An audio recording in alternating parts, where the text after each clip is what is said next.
हमारे मन में गंदे विचार क्यों आते हैं? हम नहीं चाहते, लेकिन फिर भी हमारे मन में गंदे विचार आते रहते हैं।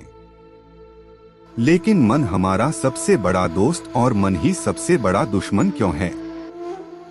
जब हम अपने मन की बात मानते हैं तो हमारा मन ही हमारा नेतृत्व करता है।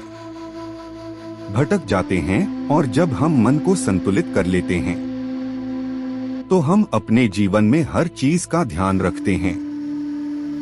हम अपने मन में आने वाले गंदे विचारों को रोकने की कोशिश करते हैं, लेकिन जितना अधिक हम रोकते हैं उतना ही ये विचार हमारे अंदर प्रवेश करते हैं। जितना अधिक आप किसी चीज से दूर भागते हैं वह चीज आपको अपने पास ले जाएगी, इसलिए उस चीज से दूर मत भागिए, उस पर संतुलन बनाए रखिए। एक बार एक युवक गौतम बुद्ध के पास आया और गौतम बुद्ध से बोला कि हे बुद्ध, मेरे मन में इतने गंदे विचार क्यों आते हैं? मैं नहीं चाहता कि मेरे मन में गंदे विचार आए, पर मेरे मन में हमेशा कामवासना के विचार चलते रहते हैं और मैं इनके के बारे में सोच सोच कर बहुत परेशान हूँ। मेरी ऊर्जा और समय यह सब सोचने में ही नष्ट हो जाता है और इन सब के विचारों की वजह से मैं कभी भी शांत नहीं रह पाता और मैं हमेशा ही स्त्रियों को देखकर मोहित हो जाता हूँ, अपने आप को रोक ही नहीं पाता। बुद्ध मुस्कुराए और उन्होंने उस युवक से पूछा, क्या तुम्हें पता है यह कामवासना होती क्या है?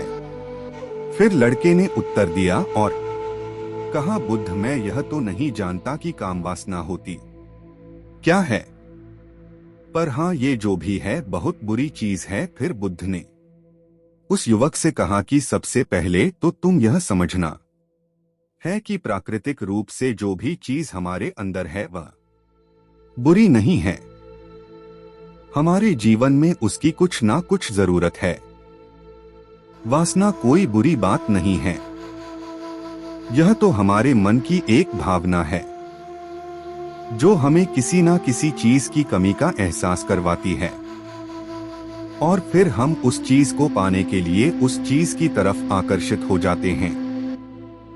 जैसे अगर तुम्हारे पास धन की कमी है तो तुम में धन पाने की वासना उत्पन्न हो जाएगी। तो वासना कुछ और नहीं, बस एक प्रकार की कमी है जो कि एक प्रकार की जरूरत का एहसास है और जब ये जरूरत शारीरिक हो तो हम इसे कामवासना कह देते हैं। युवक ने गौतम बुद्ध को कहा कि बुद्ध, मुझे कामवासना का मतलब तो समझ में आ गया, पर आप मुझे यह बताइए कि यह आती कहां से है और कैसे आती है? गौतम बुद्ध ने कहा कि कामवासना कहीं से आती नहीं है, यह तो हमारे अंदर ही होती है और इसका होना तो जरूरी भी है, तभी तो मानव जाति का विस्तार होगा। युवक ने कहा, जब यह हमारे अंदर ही है और जरूरी भी है तो फिर लोग इसे गलत क्यों बोलते हैं? बुद्ध ने कहा कि यही तो समस्या है, लोगों ने कामवासना को गलत तरीके से सोच लिया है, इसे छिपाने की, दबाने की कोशिश करते हैं। कामवासना गलत नहीं है, बल्कि कामवासना का गलत तरीके से प्रयोग करना गलत बात है। लोग जिससे प्रेम करते हैं बस उसी के लिए जीने लग जाते हैं, उसे पाना ही अपना लक्ष्य बना लेते हैं और उसी के बारे में हमेशा सोचते हैं, पर यह सब गलत है। बुद्ध ने युवक से कहा, तुम्हें पता है जानवरों में भी कम वासना होती है? युवक ने उत्तर दिया, हाँ बुद्ध, जानवरों में भी कामवासना होती है, क्योंकि जानवर भी तो आखिर अपनी पीढ़ी को आगे बढ़ाएंगे। बुद्ध ने कहा, तो फिर हम जानवरों की कामवासना को गलत क्यों नहीं कहते? युवक ने कहा, मुझे नहीं पता महात्मा, आप ही मुझे बताइए। गौतम बुद्ध ने कहा कि जानवर अपनी कामवासना का प्रयोग आनंद प्राप्ति के लिए नहीं करते, वह तो सिर्फ संतान उत्पन्न करने के लिए कामवासना का उपयोग करते हैं। जानवरों को प्रकृति ने इतनी समझ नहीं दी कि वह कामवासना को अपने सुख का आधार बना सके। जबकि मनुष्य अपनी समझ के बलबूते पर प्रकृति में पाई जाने वाली प्रत्येक वस्तु को अपने सुख के लिए अपने प्रयोग करता है। हम इंसानों ने ही काम वासना को अपने सुख का साधन बना लिया है, जबकि प्रकृति ने तो हमें अपने वंश को आगे बढ़ाने के लिए दिया था, लेकिन इंसानों ने इसे अपने जीवन का परम लक्ष्य बना रखा है। और कामवासना का बेलगाम हो जाना गलत है। युवक ने पूछा, महात्मा जी, ये कामवासना हम पर हावी क्यों होती, क्यों यह बेलगाम हो जाती है? तब गौतम बुद्ध ने कहा कि सुनो, अब जो मैं तुम्हें बताऊंगा उसे तुम ध्यानपूर्वक सुनना। कामवासना का सारा खेल तुम्हें समझ आ जाएगा, तुम्हें तुम्हारे सारे सवालों का जवाब मिल जाएगा, बस तुम्हें ध्यान से सुनकर समझना है। फिर गौतम बुद्ध युवक को बताना शुरू करते हैं। एक बार की बात है, एक आश्रम में गुरु और उनके शिष्य रहा करते थे, जिससे रोजाना आश्रम के बाहर स्थित गांव में भिक्षा लेने के लिए जाते थे। उस आश्रम का एक शिष्य जिस गांव में भिक्षा लेने जाता था, उस रास्ते में एक नदी पड़ती थी, जिससे रोज उसी रास्ते से भिक्षा लेने जाता। उसने देखा कि एक लड़का पेड़ के पीछे छिपा है।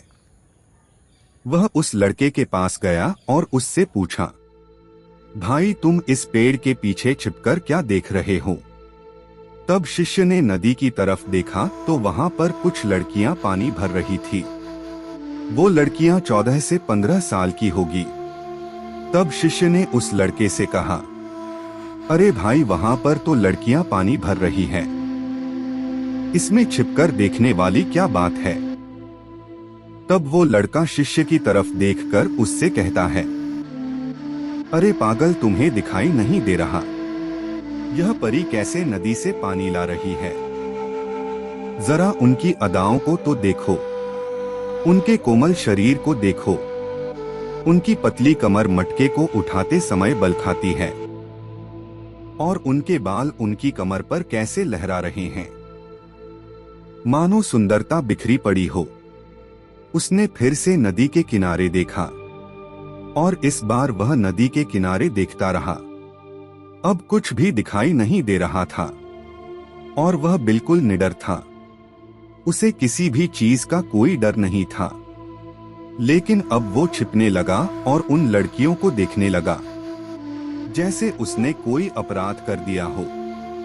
और जब वो छिपकर उन लड़कियों को देख रहा था, अंदर से कौंप गया और उसने कहा, क्या कर रहा हूं मैं? जो कर रहा हूं वो सही नहीं है। मुझे यहां से चले जाना चाहिए। और फिर वह जल्दी से वहां से चला गया। वो आश्रम पहुंच जाता है। आश्रम जाकर वो अपने कार्यों में लग गया।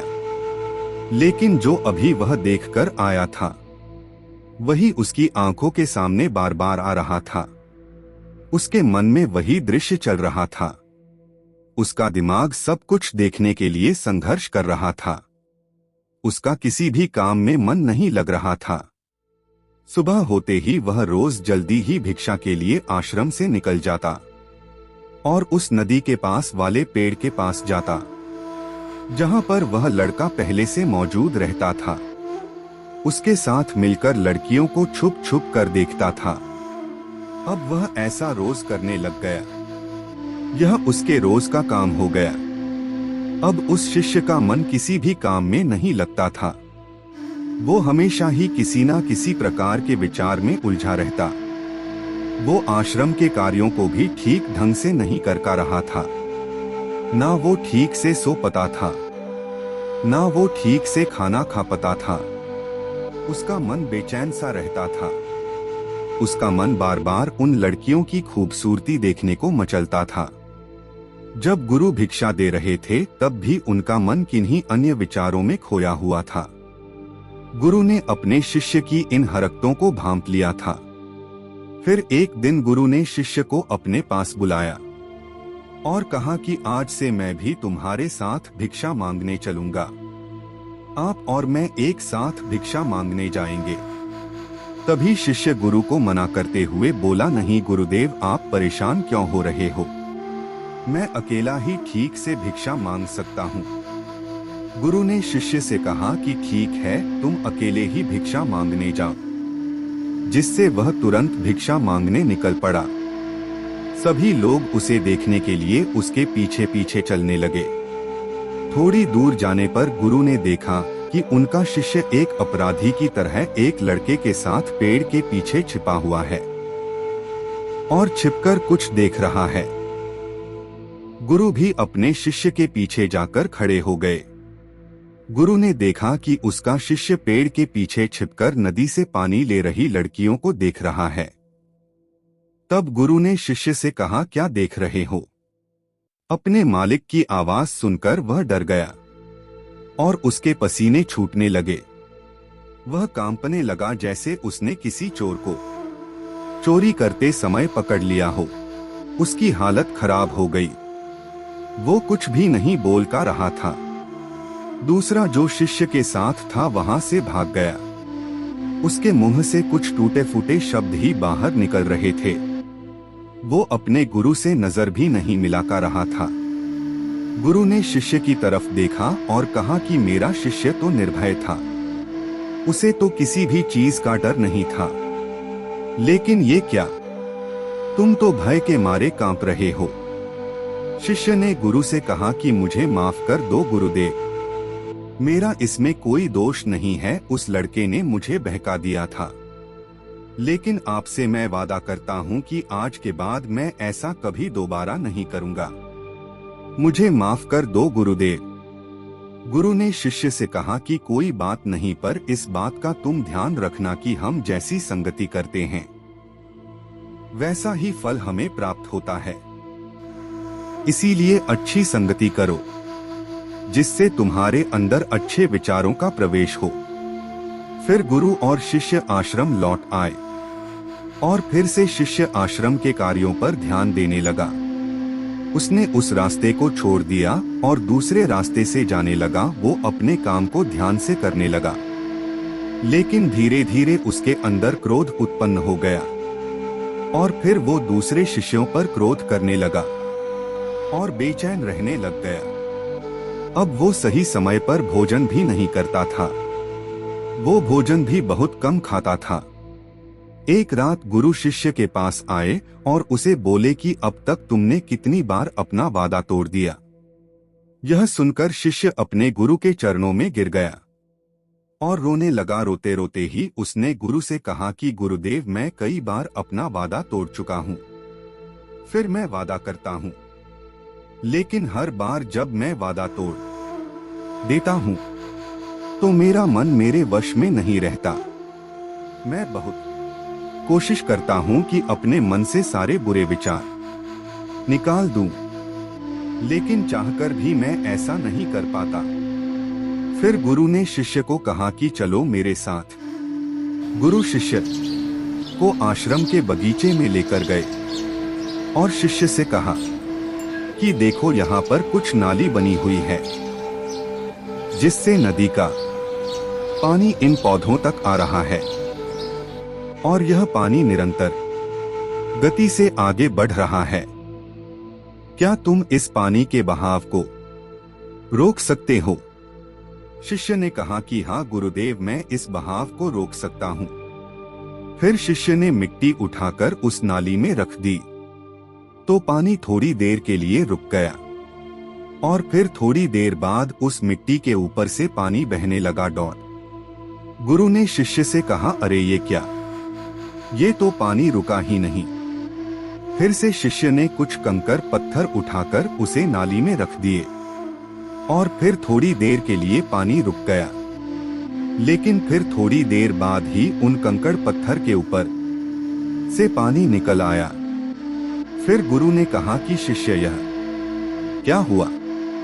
पानी तो फिर से बहने लग गया। तुम तो बोल रहे थे कि तुम इसे रोक दोगे। क्या हम किसी काम को रोकना चाहे तो क्या हम उसे रोक नहीं सकते? तब शिष्य ने कहा, कोई बात नहीं गुरुदेव, मैं इस पानी को तो आपको रोक के दिखाऊंगा। शिष्य फिर से एक बड़ा सा पत्थर लेकर आया और उसे नाली पर रख दिया। और पानी रुक गया। तब गुरु से कहा कि देखा गुरुदेव, मैंने कहा था ना कि पानी को मैं रोक दूंगा। मैंने पानी को रोक कर दिखाया, आपकी बात मैंने पूरी कर दी। गुरु मुस्कुराए और बोले, अच्छा जरा ध्यान से देखो, पानी रुक गया क्या? वो तो पीछे की नाली तोड़कर बाहर निकल गया और अगल-बगल से बह रहा है। और ध्यान से देखो, इस पत्थर की आगे भी आ गया और ये पानी अपना रास्ता बदलकर फिर से आगे की तरफ आ गया। फिर गुरु ने शिष्य को समझाया कि तुम्हारे साथ भी तो ऐसा ही चल रहा है। तुम बार बार प्रयास कर रहे हो, बड़े से बड़ा प्रयास कर रहे हो, पर हर बार तुम्हारा प्रयास टूट रहा है और यह हमेशा टूटता ही रहेगा।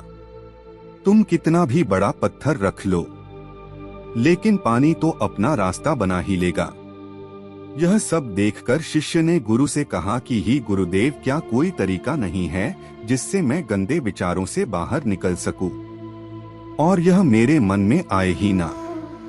गुरु शिष्य को एक नदी के पास ले गए जहां से उस बगीचे में पानी जा रहा था। गुरु ने शिष्य से कहा, वो पानी इसी नदी से जा रहा है। अगर हम यहीं से उसे रास्ते को बंद कर दें जहां से पानी बगीचे में जा रहा है, तब क्या हम पानी को रोक नहीं सकते? शिष्य ने कहा कि हाँ गुरुदेव, अवश्य ऐसा हो सकता है। मैं इस पानी को यहीं से बंद कर देता हूँ, तब आगे की नाली में पानी जाएगा ही नहीं और फिर बगीचे में पानी जाएगा ही नहीं। फिर शिष्य ने नदी से जाने वाले रास्ते को बहुत मेहनत करके पत्थर और मिट्टी डालकर बंद कर दिया और गुरु से कहा कि गुरुदेव, मैंने पानी को बंद कर दिया है, अब यह पानी बगीचे में जाएगा ही नहीं। तब गुरु ने कहा शिष्य से, अगर पानी बगीचे में नहीं जाएगा तो पेड़ पौधों को पानी कहां से मिलेगा? उन पेड़ पौधों को तो पानी की आवश्यकता है और उन पेड़ पौधों में कुछ पेड़ पौधे तो ऐसे हैं जिनको रोज पानी की आवश्यकता होती है, वह तो मुरझाकर मर ही जाएंगे। उनका क्या होगा? पानी तो हमें खोलना ही होगा। शिष्य ने गुरु की बात सुनकर वापस नदी से जाने वाले पानी का रास्ता खोल दिया। तब गुरु ने शिष्य से पूछा, शिष्य, अगर हम इस नदी के पूरे पानी को बगीचे की तरफ मोड़ दे तो क्या होगा? तब शिष्य ने जवाब दिया कि गुरुदेव, वहां पर जितने भी पेड़ पौधे हैं वो गलकर नष्ट हो जाएंगे, वहां पर कुछ नहीं बचेगा। फिर गुरु मुस्कुराए और बोले, तुम इस बात को समझो कि हमें किसी भी चीज को रोकना नहीं है, बस हमें हमेशा संतुलन बनाए रखना है। कम पानी से भी पौधे नष्ट होते हैं और ज्यादा पानी से भी पौधे नष्ट होते हैं। हमारा जीवन संतुलन से ही चलता है। गुरु ने शिष्य से कहा कि अगर मैं तुम्हें कुछ कहूं कि तुम आम के बारे में मत सोचो, तो तुम्हारे मन में सबसे पहले किसका चित्र आएगा? शिष्य ने कहा कि गुरुदेव, मेरे मन में तो पहला चित्र आम का ही आएगा। गुरु ने कहा कि जब हम गंदे विचारों को जबरदस्ती रोकने का प्रयास करते हैं तो वह और मजबूती के साथ हमारे अंदर प्रवेश करते हैं, हमारे अंदर उठते हैं। इसीलिए हमें उन्हें कभी भी दबाने की कोशिश नहीं करनी चाहिए। तब शिष्य ने कहा कि गुरुदेव, आप सही कह रहे हैं, मैं अपने लक्ष्य से भटक गया था। तब वह शिष्य रात को बहुत शांति से सोया। सुबह पूरे मन से अपना काम किया और फिर सुबह वही भिक्षा लेने चला गया जहां वह लड़का आज भी पेड़ के पीछे छुपकर उन लड़कियों को देख रहा था। शिष्य नदी पर गया जहां वह लड़कियां पानी भर रही थी। उसने उन लड़कियों से पानी मांगा। उन लड़कियों में से एक लड़की ने उसे पानी पिलाया और उस सन्यासी शिष्य के चरण छुए। शिष्य ने उसे आशीर्वाद दिया कि तुम्हारा कल्याण हो। शिष्य का मन सकारात्मक ऊर्जा से भर गया। उसके चेहरे पर मुस्कान गई थी, जैसे उसे कोई खोई हुई चीज वापस मिल गई हो। वह अपने रास्ते पर वापस जाने लगा। तभी पीछे से वह लड़का आया जो पेड़ के पीछे छिपा था। वह शिष्य के पास आया और बोला कि क्या बात है, आज तुमने करीब से देखा है, आप तो मुझसे आगे निकल गए। तब शिष्य ने कहा कि हम हमेशा दूसरे के दर्शन करने में ही व्यस्त रहते हैं, अपने दर्शन कर ही नहीं पाते। तुम कब तक इस पेड़ के पीछे छुपते रहोगे? किसी को पसंद कर लो, उससे बोल दो अगर वो भी तुम्हें पसंद करती है तो शादी कर लो, और उससे पहले तुम कुछ बन जाओ, अपने आप को पहचान लो। ऐसे अपना समय बर्बाद मत करो। फिर वह लड़का रोज उससे मिलने लगा और उसे लड़के ने नदी पर जाना छोड़ दिया। और फिर वो लड़का अपने जीवन में कुछ बनने के लिए संघर्ष करने लगा। तो तुमने देखा संगति का असर क्या होता है। अपनी संगति बदलो, अपने विचार बदलो। बुद्ध ने युवक से पूछा कि क्या तुम्हें तुम्हारे सारे सवालों का जवाब मिल गया? तब युवक ने कहा कि हाँ महात्मा जी, आपका बहुत बहुत धन्यवाद। तब गौतम बुद्ध ने युवक से कहा कि जब तुम्हारे मन में गंदे विचार आए तब आप अपने आप को दोषी मत मानो।